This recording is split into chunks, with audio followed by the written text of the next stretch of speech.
kí yín káàbọ̀ sí ilé ẹ̀kọ́ ọjọ́ ìsinmi ti òní. Olúwa fún wa ní ìsinmi ní orúkọ Jésù. Ẹ jẹ́ ká gbàdúrà. Ní orúkọ Jésù, ní agbára ẹ̀jẹ̀ Jésù, bàbá wa àti Ọlọ́run wa, a dúpẹ́ lọ́wọ́ yín fún oore ọjọ́ tí èní. A dúpẹ́ fún àánú àti ààbò yín nínú ayé wa. A dúpẹ́ pé ẹ tún jí wa sí ìmọ́lẹ̀ alààyè lówùúrọ̀ yìí. Torí Bíbélì sọ wípé alààyè ni yóò máa yìn yín. Nítorí pé a jẹ́ alààyè ọkàn lónìí, a sọ wípé ẹ ṣé Olúwa dúpẹ́. A dúpẹ́ fún àǹfààní láti ẹ fún wa láti wá kọ́ ẹ̀kọ́ ní abẹ́sẹ̀ yín. Olúwa fi ọ̀rọ̀ yín yé wa, má jẹ́ a lọ lásán. Ó ní o rán ọ̀rọ̀ rẹ jáde, ó sì mú wọn lára dá. Ó yọ wọn kúrò nínú ìdèkùn wọn. Gbogbo ẹnikẹ́ni nínú ìdèkùn lónìí tí ọ̀rọ̀ Ọlọ́run yìí ṣe ń jáde ní orúkọ Jésù, Olúwa tú wọn sílẹ̀. Jẹ́ kí ọ̀rọ̀ rẹ dàpọ̀ mọ́ ìgbàgbọ́ nínú wa kó lè ṣe wá ní àǹfààní. Lẹ́yìn ẹ̀kọ́ yìí, Olúwa jẹ́ ká ní ẹ̀rí rere ní orúkọ Jésù ní àgbàdúrà. Àmín, àmín, àmín orúkọ Jésù. Ẹ káàbọ̀ sí ilé ẹ̀kọ́ ọjọ́ ìsinmi ti òní. Nínú oṣù kẹfà, àkòrí wa ní ẹ̀tàn. Ní ọ̀sẹ̀ tí ó kọjá, olùkọ́ wa sọ nípa ẹ̀tàn. Ẹ̀kọ́ wa lónìí á sọ ìwà ìṣe àwọn wòlíì èké. Tí a bá rántí ní ọ̀sẹ̀ tó kọjá, olùkọ́ wa sọ nǹkan kan tí mo rí dìmú nígbà tí mo gbọ́ ẹ̀kọ́ náà, pé òtítọ́ tí a ti mọ̀ kí a dì í mú. Ọlọ́run á ràn wá lọ́wọ́ ní orúkọ Jésù. Ibi kíkà wa láàrí nínú ìwé Mátíù orí 24 ẹsẹ̀ 11 tó kà báyìí wípé Jésù sì dáhùn, ó sì wí fún wọn pé ẹ kíyèsí ara kí ẹni kí ó má tàn yín jẹ. Ọ̀pọ̀lọpọ̀ yóò wá nínú orúkọ mi tí wọn yóò sọ wípé èmi ni Kristi.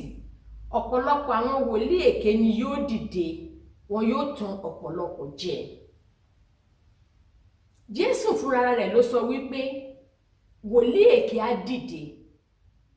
Ẹ̀yin ará mi nínú Olúwa, ẹ má jẹ́ ká gbàgbé wípé wòlíì èké máa dìde.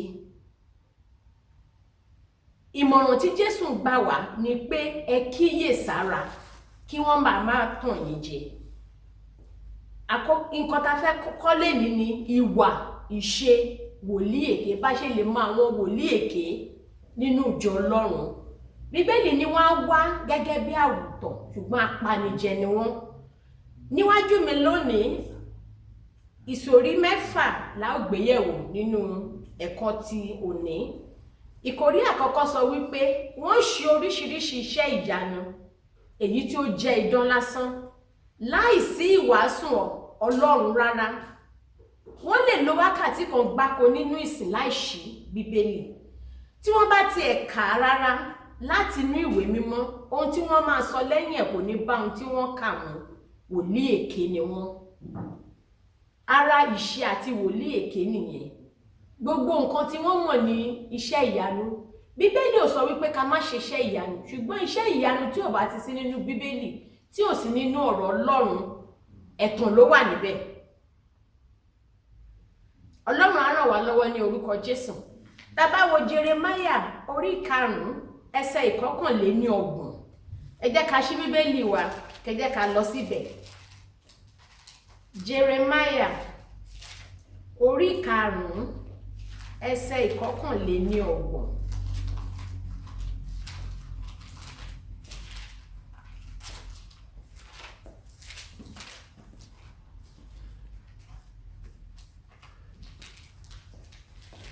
Ẹ jẹ́ ká máa ṣí Bíbélì wa nínú ilé o. Ọlọ́run á ràn wá lọ́wọ́ ní orúkọ Jésù.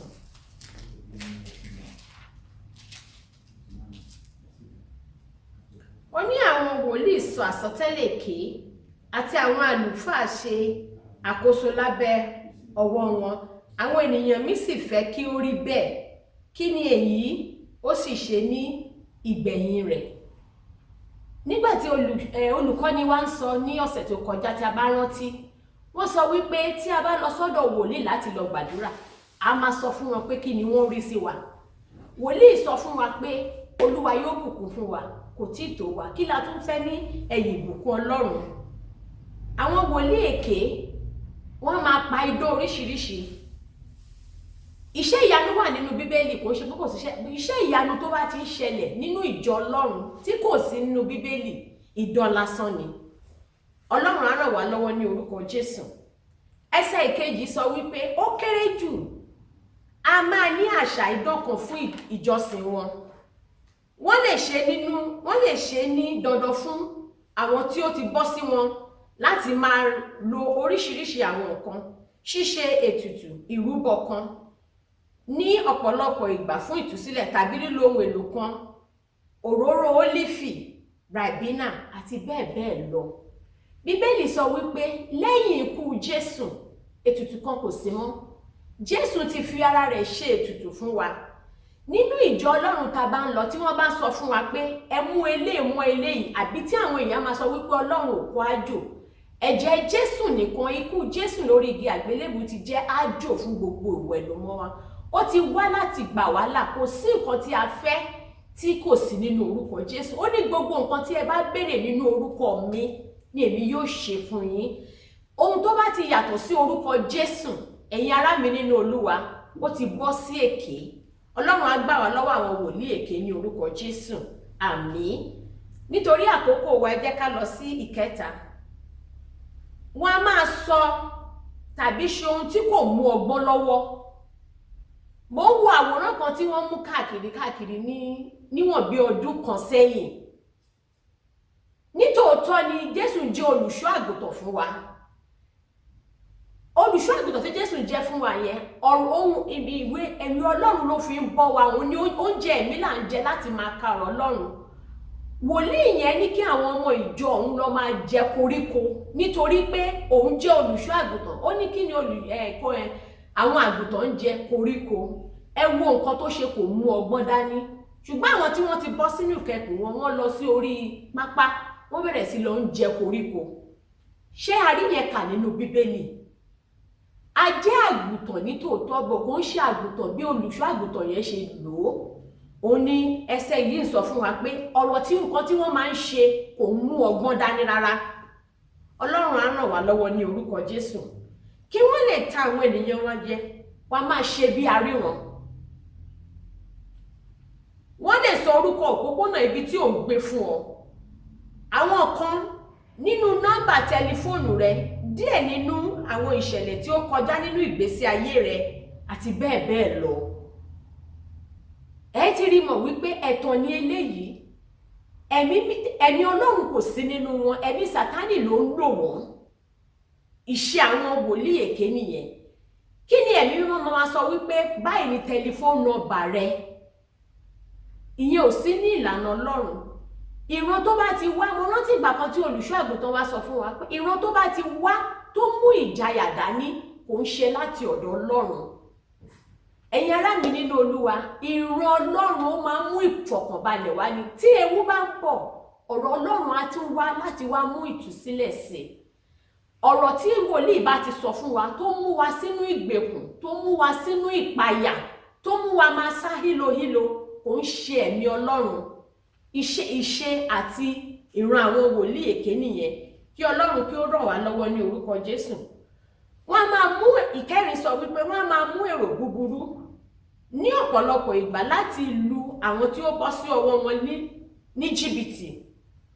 Púpọ̀ nínú àwọn wòlíì èké àkókò yìí ló ń ṣe nítorí owó mámọ́nì, àti pé wọ́n á ṣe ohunkóhun àti ohun gbogbo láti di olówó. Tá bá wo Fílípì orí 3 ẹsẹ̀ 19, ó ní ikùn wọn ni ó jẹ́ ọlọ́run wọn. Gbogbo nǹkan tí wọ́n ń ṣe láti kó ọrọ̀ ayé ìjọ. Wòlíì tẹ́ bá ti rí tó jẹ́ pé gbogbo nǹkan tó ń ṣe ní ti ayé, ohun ayé ló gbilẹ̀ nínú rẹ̀, kò sí ohun ọ̀run. Tẹ́ bá rí àwọn wòlíì èké, ọ̀rọ̀ ẹ̀ṣẹ̀ ò jẹ́ nǹkan kan ní ojúwájú wọn. Ní gbogbo ìwàásù wọn, ẹ ní rí ìbáwí nínú ẹ̀ṣẹ̀. Ẹ̀yin ará mi nínú Olúwa, ilé ìjọsìn tẹ́ bá ń lọ ní ìwàásù kìíní, ìwàásù kejì, tí kò sí yìí tó sọ pàtó nínú ẹ̀ṣẹ̀ tí ò dá, ó yẹ kí Olúwa ẹ kíyèsára. Ilé ìjọsìn wà láti jẹ́ kí a máa tún wà wá ṣe nínú ẹ̀mí mímọ́ ní ojoojúmọ́, ká máa hùwà bí Ọlọ́run.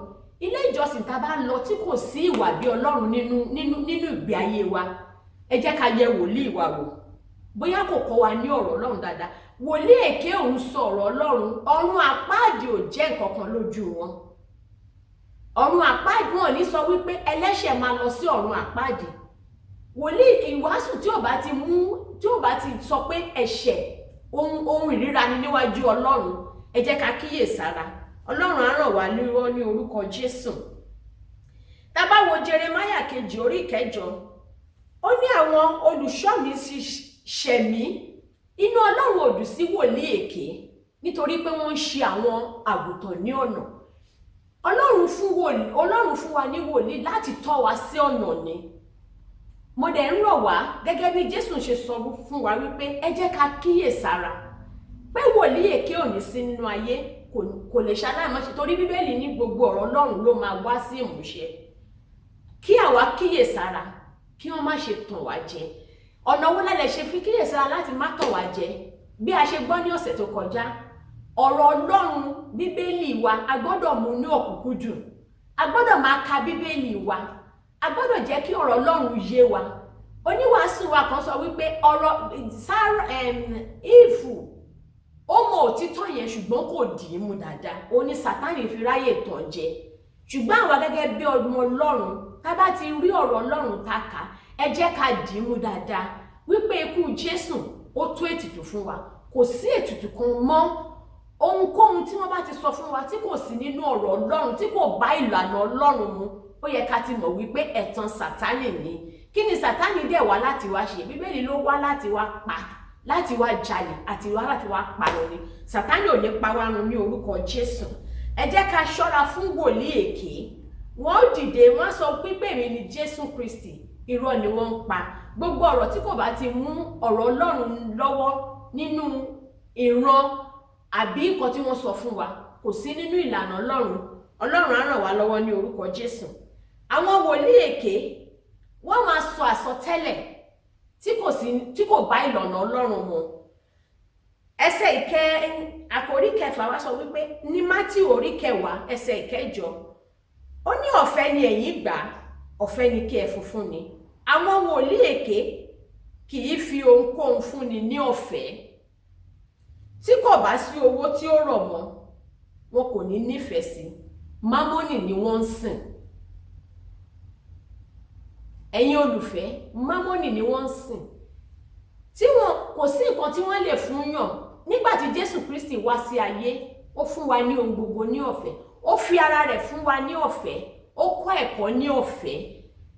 Tí wòlíì bá ti ń béèrè nǹkan lẹ́yìn ìsìn, lẹ́yìn ìwàásù, ẹ lọ mú eléyìí wá, ẹ lọ mú eléyìí wá, kò sí ní ìlànà Ọlọ́run.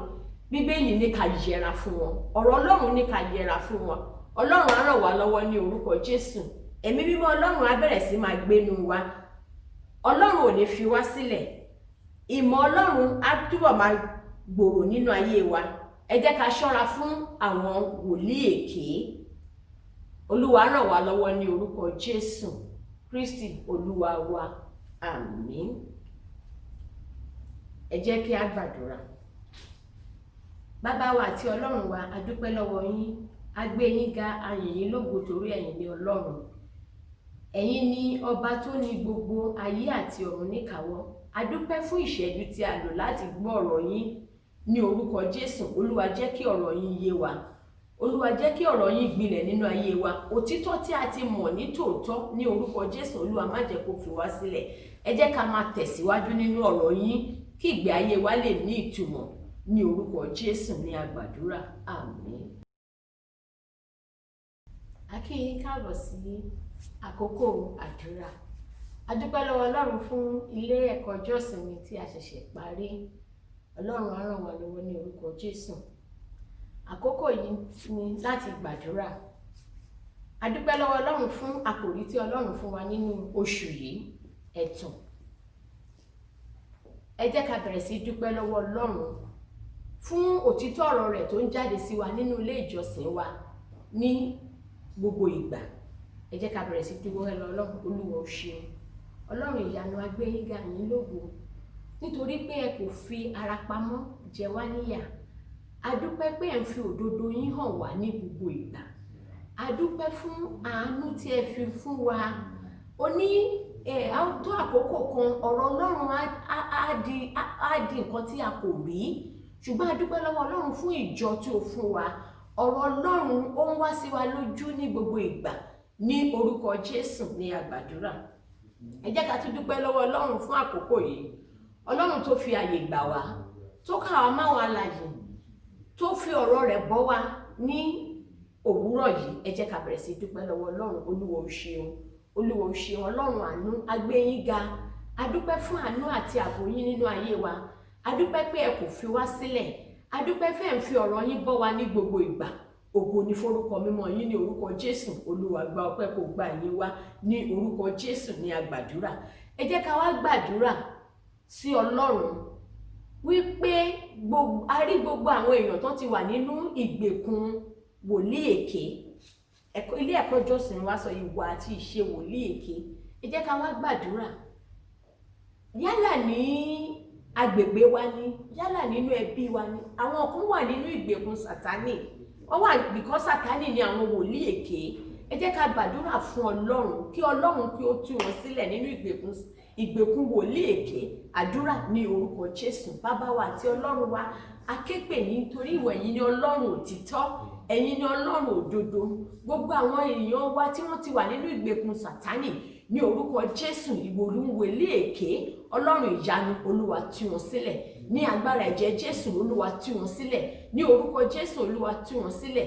Jẹ́ kí ọ̀rọ̀ rẹ lọ sínú ayé wọn, kó tú wọn sílẹ̀.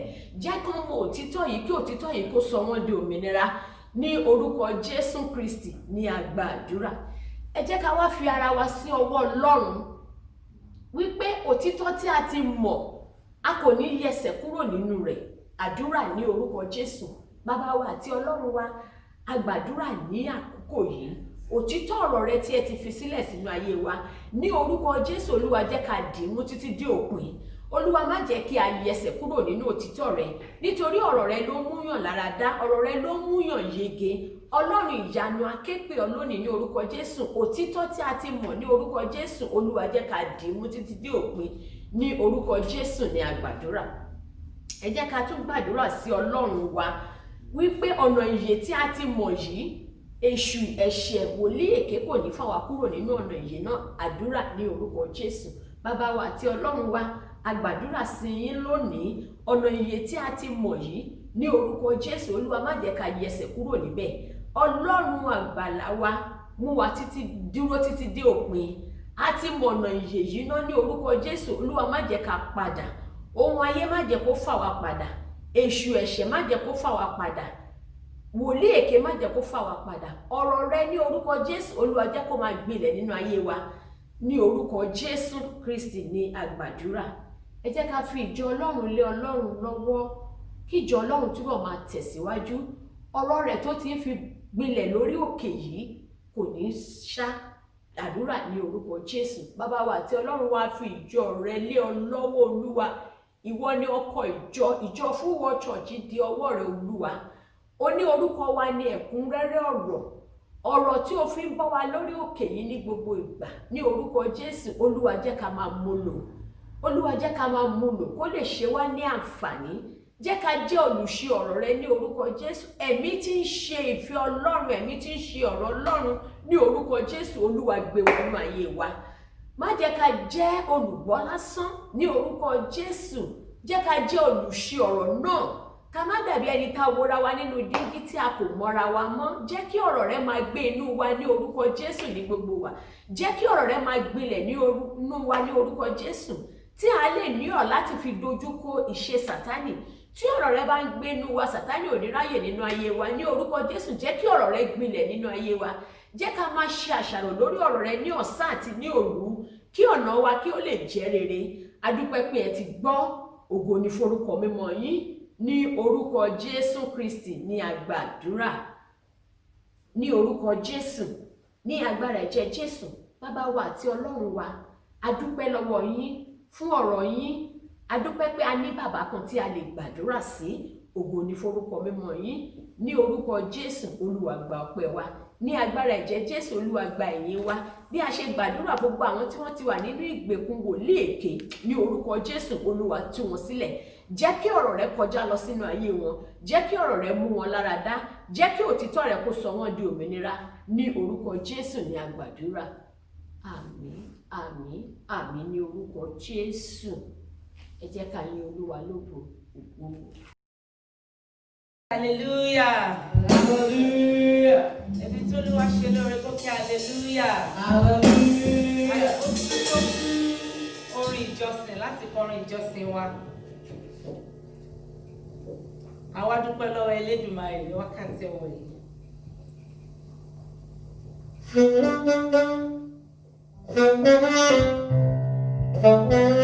Àdéhùn àti ìjọba.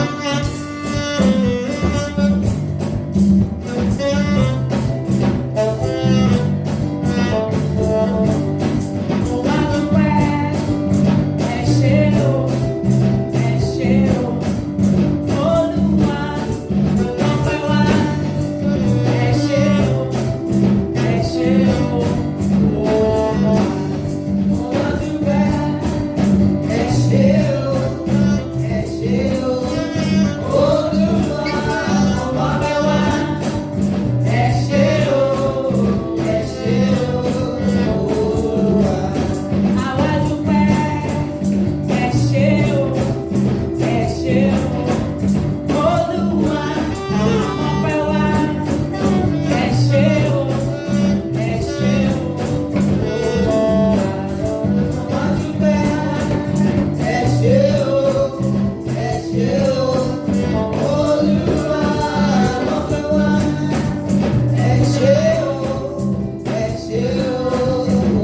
nìkan ni ó yìnyàn o.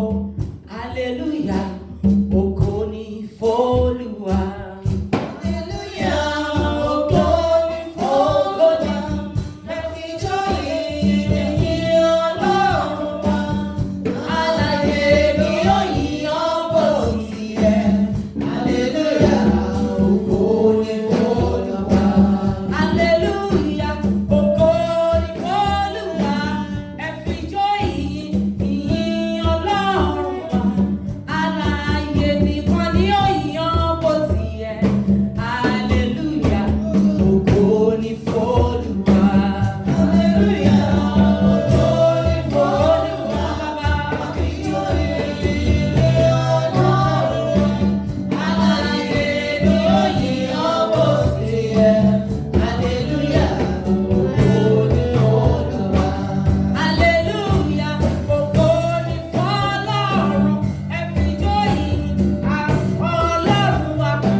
Àsìkò ti tó láti kọrin ìjọsìn wa.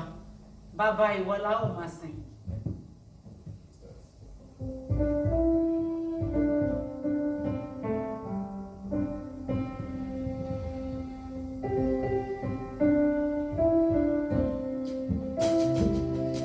Ìwọ tó fẹ́ wá la ó máa sìn títí.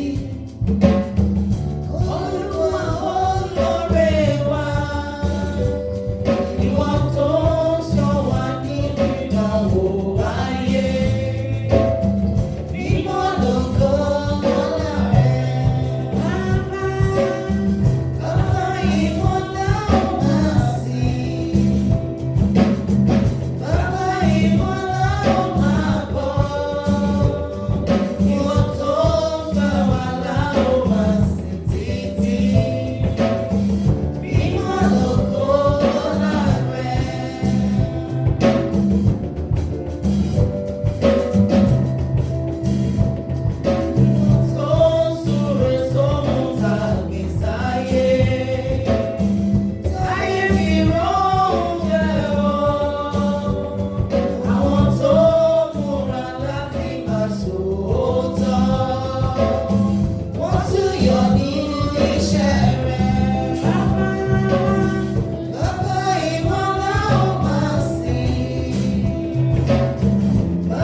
kí hallelujah.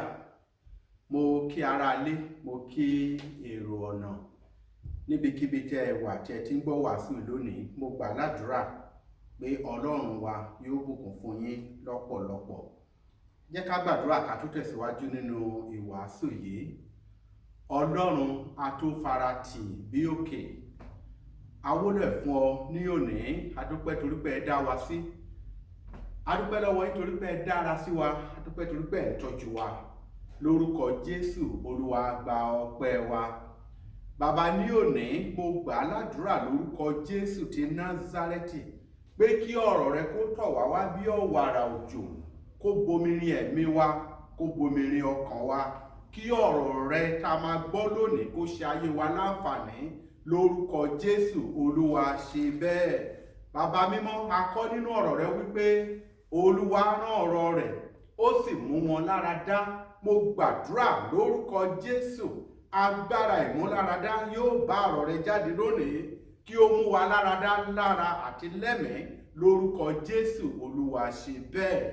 Àdúpẹ́ torí pé ẹ ti gbọ́. Ògo ni fún orúkọ Olúwa, ní orúkọ Jésù Kristi Olúwa wa.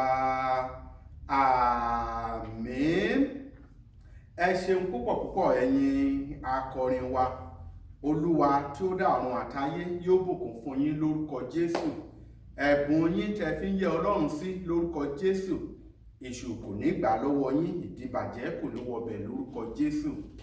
Lónìí, fún bí 30 ìṣẹ́jú tí mo ní, a ó gbọ́ ọ̀rọ̀ Ọlọ́run tí mo pe àkórí rẹ̀ ní atófaratì lọ́lọ́run. Atófaratì ni Ọlọ́run. Ìyẹn túmọ̀ sí wípé Ọlọ́run wa tí à ń sìn, Ọlọ́run tó tó faratì ni. Ọlọ́run tó tó faratì bí òkè ni.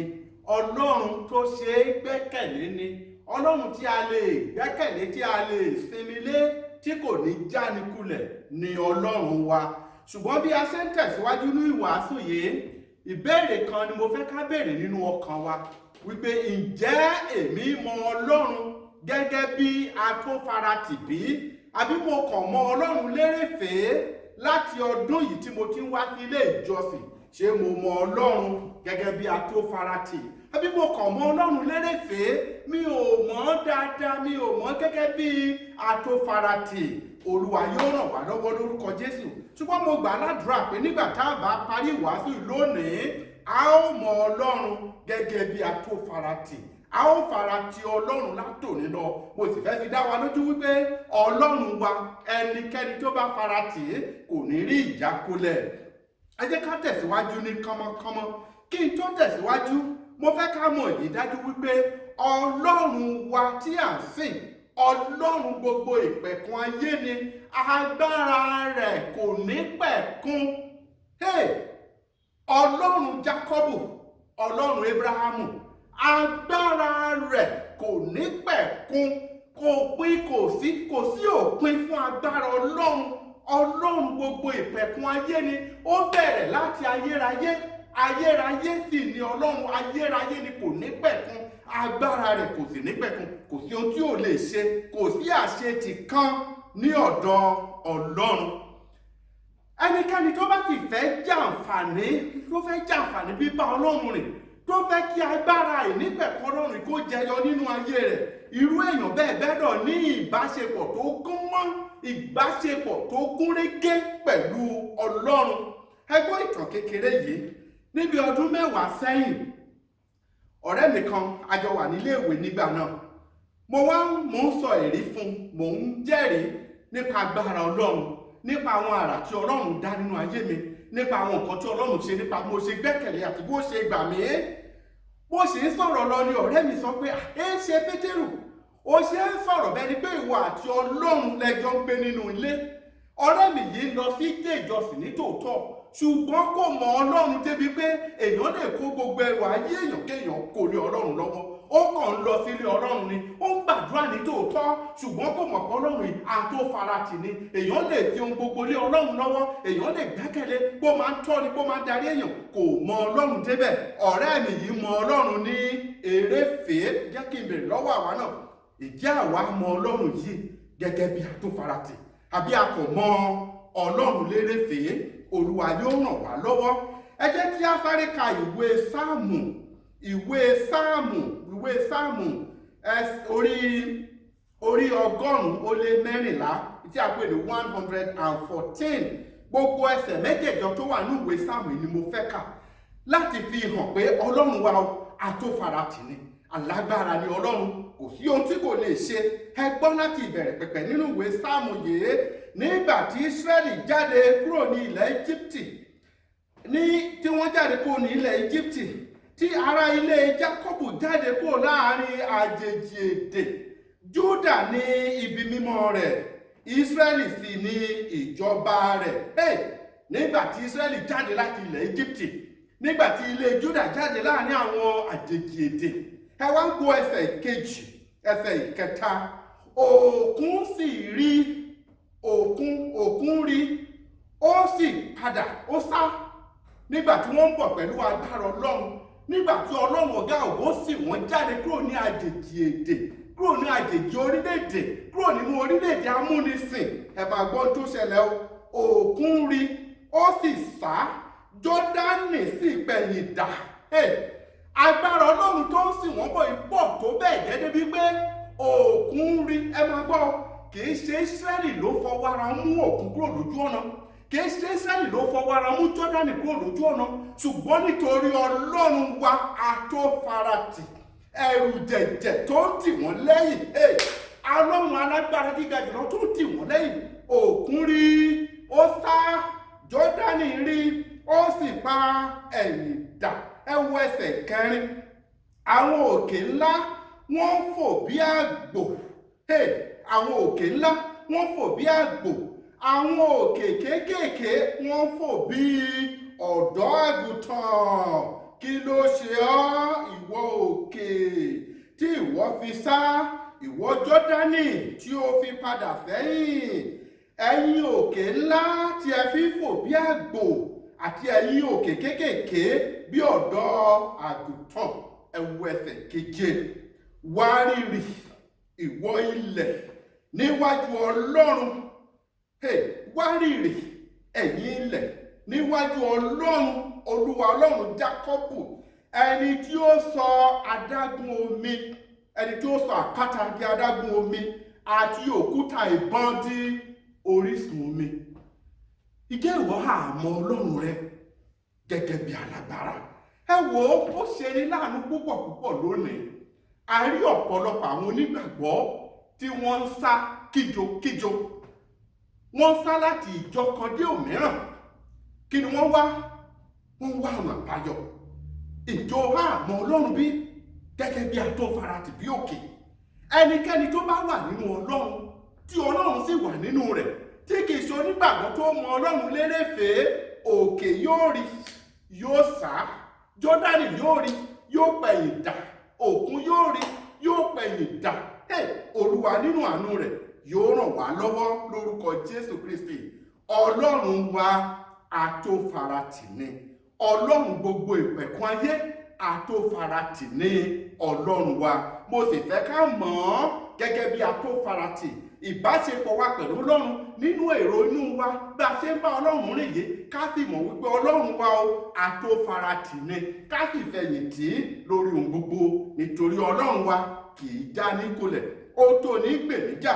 Olúwa yóò ràn wá lọ́wọ́ lórúkọ Jésù Kristi. Ẹ jẹ́ ká tẹ̀síwájú nítorí àkókò wa. Bí tí ń wù kí ìpèníjà wa kó ṣe tóbi tó, ẹ̀rí ìjọpọ̀lọpọ̀ sáré nítorí ẹ̀ náà nìyẹn o. Nítorí ìpèníjà, kí la jẹ, kí la mu, ogun ṣe mí, ogun jà mí lọ́hùn. Ìyẹn ló ń lé ọ̀pọ̀lọpọ̀ kiri, tó ń bá ọ̀pọ̀lọpọ̀ yan kiri nínú ìgbàgbọ́ lónìí. Bí tí ń wù kí ìpèníjà rẹ kí ó pọ̀ tó, bí tí ń wù kí àwọn ìdojúkọ rẹ kí ó pọ̀ tó, bí tí ń wù kí àwọn òkè tó dojúkọ kó ti ga tó, bí tí ń wù kí oríṣiríṣi yòówù, orúkọ yòówù kó jẹ́ tó ń dojúkọ kó ti pọ̀ tó, ó jẹ́ mọ̀ pé níwájú ọlọ́run wọn kò tó nǹkan kan, wọn kò tó nǹkan kan rárá níwájú ọlọ́run. Ẹ̀gbọ́n tó sọ, ó ní ta ni ọ́ ìwọ òkè níwájú Serubábẹ́lì? Gbogbo ìṣòro ayé wa gbogbo ìpèníjà wa pátá, gbogbo ń tà ń fẹ́ àti èyí tí a kò fẹ́, wọn kò tó nǹkan kan níwájú Ọlọ́run wa. Ẹ jẹ́ ká sáré wo ìwé Jóṣúà, ìwé Jóṣúà orí ìkẹwàá, Jóṣúà orí ìkẹwàá. Ìtàn kan wà ńbẹ̀, ẹ jẹ́ kí n sọ díẹ̀ náà kí n tó lọ kà fún wa. Ẹ rántí ìgbà tí àwọn Ísírẹ́lì lábẹ́ àkóso Jóṣúà tí wọ́n wà nínú aginjù. Ẹ rántí bí àwọn ará Gíbíónì ṣe wá tí wọ́n sì tàn wọ́n jẹ. Ẹ rántí ìtàn náà, wọ́n wá láti tàn wọ́n jẹ. Lẹ́yìn ọ̀rẹ̀yìn wọ́n dá májẹ̀mú pẹ̀lú àwọn Ísírẹ́lì. Ísírẹ́lì sì pinnu torí pé wọ́n ti búra fún wọn lórúkọ Olúwa wípé àwọn ò ní fọwọ́ kàn wọ́n. Lẹ́yìn ọ̀rẹ̀yìn àwọn orílẹ̀-èdè tó wà nínú ilẹ̀ náà wọ́n gbọ́ wípé Gíbíónì ti tẹríba fún Ísírẹ́lì. Gíbíónì ti sá sí abẹ́ ààbò Ísírẹ́lì, inú sì bí wọn. Wọ́n kà yí pé Gíbíónì dalẹ̀ wọn. Àwọn ọba márùn-ún, àwọn orílẹ̀-èdè alágbára márùn-ún, wọ́n sì kóra wọn jọ láti lọ fogun ja Gíbíónì, láti pa Gíbíónì run pé èéṣe ìwọ Gíbíónì, dípò tó bá fi fọwọ́sowọ́pọ̀ pẹ̀lú wa ká lè bá Ísírẹ́lì jà, ó wá gbẹ̀yìn, ó gba ọ̀nà àlùmọ̀kọ́rọ́ yìí, ó lọ múlẹ̀ pẹ̀lú Ísírẹ́lì, ó lọ fọwọ́sowọ́pọ̀ pẹ̀lú Ísírẹ́lì, ó lọ sábẹ́ ààbò Ísírẹ́lì. Àpá ọ̀run ni wọ́n kóra wọn jọ láti bá Ísírẹ́lì jà. Kí ló wá ṣẹlẹ̀? Kí ló ṣẹlẹ̀? Ẹ jẹ́ ká wo Jóṣúà orí ìkẹwàá, a ó ka ẹsẹ̀ ìkarùn-ún tó bá ṣeé ṣe títí dé ẹsẹ̀ ìkẹwàá. Ẹ gbọ́ láti ẹsẹ̀ ìkarùn-ún. Àwọn ọba Ámórì márùn-ún, ọba Jerúsálẹ́mù, ọba Hébroni, ọba Jámútù, ọba Lákíṣì àti ọba Églónì, wọ́n sì kó ara wọn jọ, wọ́n kóra wọn jọ wá sí láti wá gbógun ti Gíbíónì. Nígbà tí Gíbíónì gbọ́, ó mọ̀ pé àwọn akíkanjú làwọn ọba yìí, ó mọ̀ pé àwọn alágbára làwọn orílẹ̀-èdè yìí, ó mọ̀ wípé òun ò lè kò wọ́n lójú. Ó ránṣẹ́ pé Jóṣúà, má fa ọwọ́ rẹ sẹ́yìn, yára kánkán láti wá gbè wá níjà, nítorí àwọn ọba alágbára márùn-ún yìí wọ́n kóra wọn jọ láti wá bá wa jà. Wá, kó wá ràn wá lọ́wọ́, wá pẹ̀lú orúkọ Olúwa Ọlọ́run rẹ, kó wá gbè wá níjà. Ẹ kíyèsí èyí, ẹ rántí pé ní àsìkò yìí àwọn ọmọ Ísírẹ́lì wọ́n sì wà nínú aginjù níbi tí wọ́n ti ń rìn kiri. Tí kì bá ṣe Ọlọ́run atófaratì tó tì wọ́n lẹ́yìn, yóò hà ṣeé ṣe bí fún orílẹ̀-èdè tó ń rìn kiri nínú aginjù tí wọ́n tẹ̀ tí ìdébi tó ń lọ láti lè kó àwọn ọba alágbára márùn-ún lójú. Ṣùgbọ́n Jóṣúà pẹ̀lú àwọn ọmọ ogun rẹ̀ wọ́n gbéra láti lọ kó wọn lójú. Ẹgbọ́n tí Ọlọ́run sọ fún wọn lójú ọ̀nà bí wọ́n ṣe lọ. Ó sọ fún Jóṣúà pé Jóṣúà, má bẹ̀rù, mo ti fà wọ́n lé ọ lọ́wọ́. Jóṣúà sì lọ, ó sì kọlù wọ́n. Jóṣúà pẹ̀lú ìwọ̀nba àwọn ogun péréte tó ní, ó sì kọlù àgbáríjọpọ̀ àwọn ọba alágbára márùn-ún, ó sì ṣẹ́gun wọn. Ẹ̀yin ará tẹ̀ ń gbọ́ mi, ẹ̀yin ará tẹ̀ ń gbọ́ mi nínú ilé, Ọlọ́run ti wá atófaratì ni, ajagun ṣẹ́gun ni, a kì í ṣẹ́gun rẹ̀ lójú ogun. Gbẹ́kẹ̀lé Ọlọ́run yìí, sinmi lé, gbójú sókè sí, ó lè gbà mí, ó lè gbà ẹ̀yin náà. Atófaratì ni Ọlọ́run wa. Ẹ jẹ́ ká sinmi lé, ẹ jẹ́ ká gbẹ́kẹ̀lé, nítorí tí ó tó nígbà, atónígbà ni Ọlọ́run wa. Yóò gbà mí lórúkọ Jésù, yóò sì gbà ẹ̀yin náà lórúkọ Jésù Kristi ti Násárẹ́tì. Mo fẹ́ ká wo àwọn ọba méjì kan. Ìkan mọ Ọlọ́run gẹ́gẹ́ bí atófaratì, ìkejì sì mọ Ọlọ́run ní eréfèé. Mo fẹ́ ká wo ìrònú ẹni tó mọ Ọlọ́run gẹ́gẹ́ bí atófaratì, bí ó ti ṣe yàtọ̀ sí ẹni tó mọ Ọlọ́run lérèfèé. Á wọnú ìwé àwọn ọba kejì orí ìkẹta, àwọn ọba kejì orí ìkẹta. Máa ka ẹsẹ̀ ìkẹsàn-án títí dé ìkọkànlá. Máa ka ẹsẹ̀ kẹtàdínlógún, ẹsẹ̀ kejìdínlógún àti ẹsẹ̀ ogún. Ṣùgbọ́n kí n tó kà jẹ́ kí n fún wa ní ìtàn yìí, kí n sọ díẹ̀ nú ẹ̀ fún wa. Ọba Ísírẹ́lì ó ránṣẹ́ pé ọba Júdà lásìkò náà, ọba Jèhóṣáfátì ni, ó bẹ̀rù Ọlọ́run, ó mọ Ọlọ́run. Ó ránṣẹ́ pé ọba Júdà kì í ṣe Jèhóṣáfátì pé kí ó wá ràn òun lọ́wọ́ láti lọ bá àwọn ọ̀tá òun jà. Ọba Júdà sì tẹ̀lé ìyẹn Jèhóṣáfátì àti ọba Édómù. Ẹ̀rọ tí Édómù yìí ran àwọn ọmọ Ísọ̀ ní o. Àwọn ọba mẹ́tẹ̀ẹ̀ta yìí wọ́n sì kóra wọn jọ láti lọ jagun.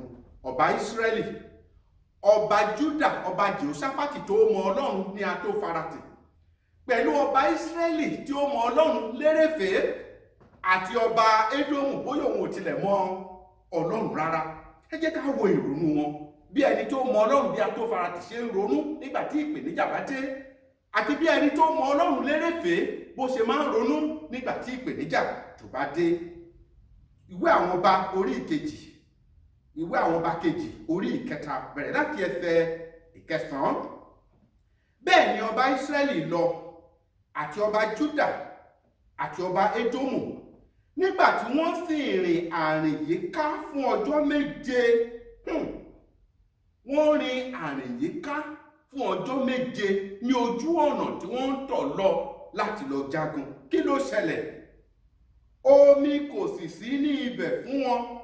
Kò sí omi fún ogun wọn, kò sí omi fún ẹran wọn, kò sí omi fún wọn láti mu. Ẹ máa wò ó.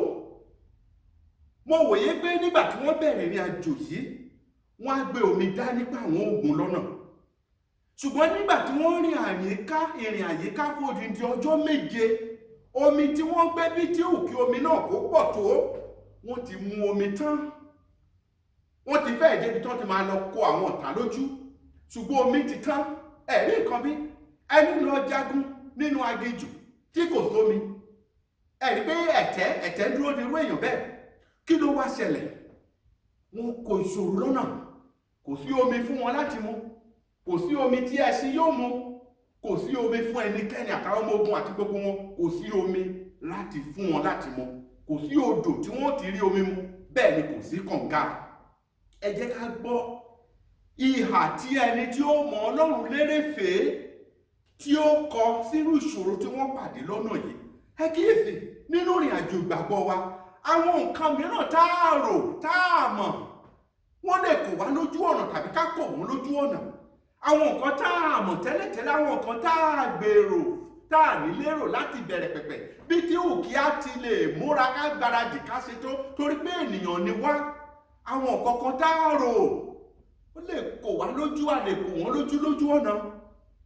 Ṣùgbọ́n gẹ́gẹ́ bí ẹni tó mọ Ọlọ́run lérèfé tàbí ẹni tó mọ Ọlọ́run ní atófaratì, ìhàwó ni ó máa kọ sí. Ẹ jẹ́ ká kọ́ gbọ́ ti ẹni tó mọ Ọlọ́run lérèfé, ẹni tí kò mọ Ọlọ́run ní atófaratì. Ó rìnrìn àyíká fún ọjọ́ méje nínú aginjù, kò sí omi fún un láti mu. Kí ni ọba Ísírẹ́lì, ẹni tó mọ Ọlọ́run lérèfé, kí ló sọ? Ọba tí ó mọ Ọlọ́run lérèfé yìí fi gbogbo ọ̀nà ẹgbọ́n tó sọ ó sì ṣe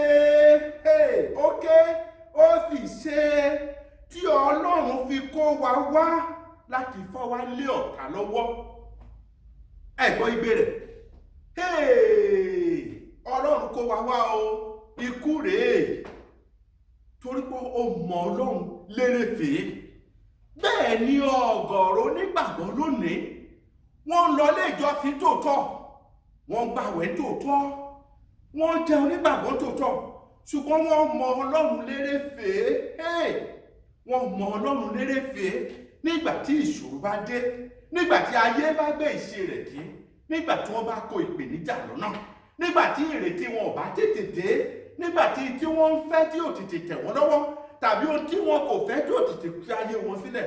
Wọ́n á wò pé tó ó ti tán báyìí, ọba yìí ni ó sì ṣe, ó mà ṣe o, ikú rèé nínú aginjù yìí. Ohun bẹ́ẹ̀ yóò pa wá, ó láti jẹ́ pé Ọlọ́run mú wa wá láti fi wá lé ọba yìí lọ́wọ́ láti pa wá. Ẹ̀gbọ́n tọ́lọ́run sọ fún wa ni, mo mọ èrò tí mo ní sí i, èrò tó dára ni. Mo mọ èrò tí mo ní sí yín. Arákùnrin àti arábìnrin tí gbọ́ mi nínú ilé, tẹ́tí gbọ́ mi dáradára. Ọlọ́run ní èrò rí sí wa. Ìyówù ká máa dojúkọ, ìpèníjà yówù ká máa bá pàdé, kò tán. Ọlọ́run tiwa atófaratì ni, bí òkè ni. Olúwa yóò jẹ wá lónìí lórúkọ Jésù. Olúwa yóò dá sọ̀rọ̀ wá lónìí lórúkọ Jésù Kristi ti Násárẹ́tì. Ṣùgbọ́n ẹ wá gbọ́ ìhà tí ọba tó mọ Ọlọ́run ní atófaratì, ẹ wá wo ìhà tí ọba yìí tí ó kọ sí ní ẹsẹ̀ 11. Jèhóṣáfátì sì wí pé kò há sí wòlíì Ọlọ́run kan níhìn yìí tí àwa ìbá ti ọ̀dọ̀ rẹ̀ béèrè lọ́wọ́ Ọlọ́run. Jèhóṣáfátì ò rí ikú. Jèhóṣáfátì fẹ́ bọ́lọ́run sọ̀rọ̀ pé bàbá mi, ó wá rí tí mo kò lọ́nà kó máa sí omi, adẹ́ lójú ogun omi títàn, báwo la ṣe ṣe? Ẹ̀rí èrò rẹ̀, mo fẹ́ bọ́lọ́run sọ̀rọ̀. Ẹni tí ó bá mọ Ọlọ́run ní atófaratì, nígbà tí wọ́n bá dojúkọ ìpèníjà, wọ́n máa ń ké pe Ọlọ́run, wọ́n máa ń bọ́lọ́run sọ̀rọ̀, wọ́n máa ń gbàdúrà. Ṣùgbọ́n ẹni tó mọ Ọlọ́run lérèfé, wọ́n á rò bí ikú ti dé, wọ́n á rò bí òkun ti dé. Olúwa yóò ràn wá lọ́wọ́. Ẹ ti gbọ́ ìtàn àwọn ọba méjì yìí, ẹ ti gbọ́ ìhà tí àwọn méjèèjì kọ̀ sí ìṣòro tí wọ́n kò lójú ọ̀nà. Ẹ jẹ́ kí n bi wá, ṣé Jèhóṣáfátì ni ọ́ ni àbí ọba Ísírẹ́lì ẹni tí ó mọ Ọlọ́run lérèfé?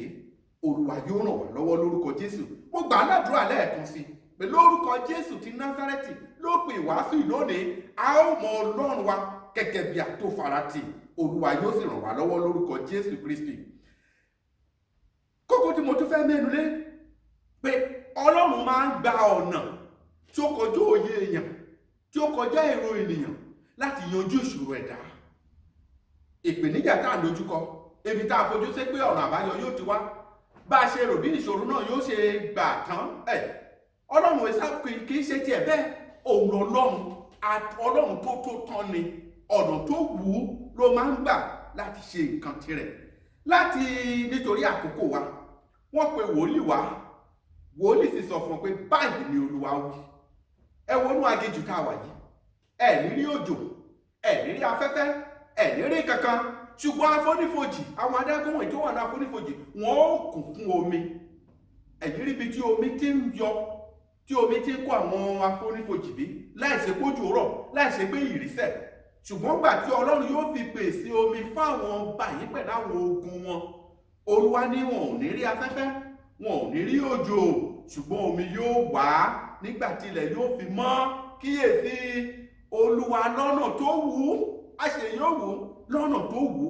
Olúwa ti mú kí omi kó kún gbogbo àwọn àfonífojì, gbogbo àwọn adágún ti kún fún omi, wọ́n sì rí omi mu lọ́pọ̀lọpọ̀.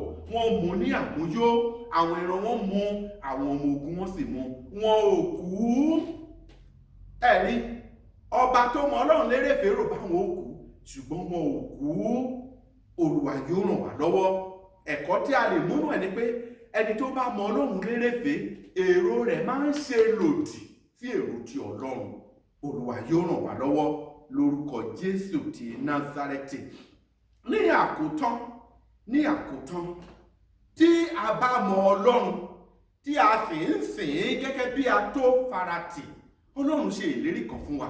Máa ka ìlérí ọ̀hún fún wa nínú ìwé Àìsáyà orí 40-4, ìyẹn 50-4, orí 50-4. Wá Àìsáyà orí 50-4, mo fẹ́ ka ẹsẹ̀ 4.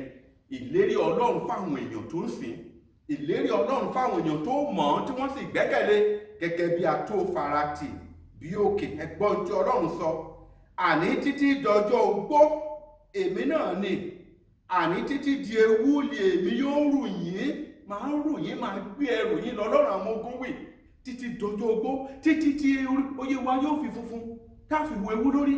Olúwa lòun ó rù wá. Tọ́lọ́run bá rù wá, ó yóò rù wá pẹ̀lú gbogbo tó rọ̀ máyé wa kọ́ ní sọ fún wa yẹn. Èmi ó rù yín títí di ọjọ́ ogbó, èmi ó sì gbé ní tòótọ́, èmi ó rù, èmi ó sì gbàlà lọ́lọ́run àwọn ogun wí. Olúwa yóò gbà wá là lórúkọ Jésù. Olúwa yóò gbẹ́rù wá lórúkọ Jésù. Ẹ jẹ́ kí a mọ Ọlọ́run látòní lọ gẹ́gẹ́ bí atófaratì. Ẹ má jẹ́ a mọ Ọlọ́run lérèfé. Ẹ má jẹ́ ajá àwọn onígbàgbọ́ tí ń sin Ọlọ́run ṣùgbọ́n tí wọ́n mọ Ọlọ́run gẹ́gẹ́ bí atófaratì. Wọ́n mọ Ọlọ́run lérèfé.